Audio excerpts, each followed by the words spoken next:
يا ليتها كانت القاضية ما أغنى عني ماليه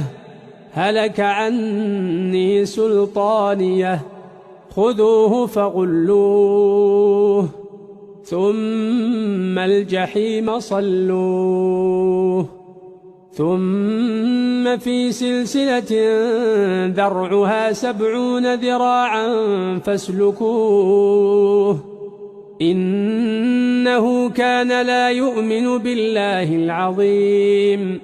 ولا يحض على طعام المسكين فليس له اليوم هاهنا حميم ولا طعام إلا من غسلين لا يأكله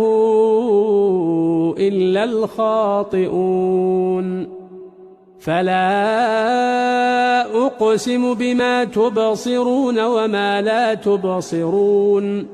إنه لقول رسول كريم وما هو بقول شاعر قليلا ما تؤمنون ولا بقول كاهن قليلا ما تذكرون تنزيل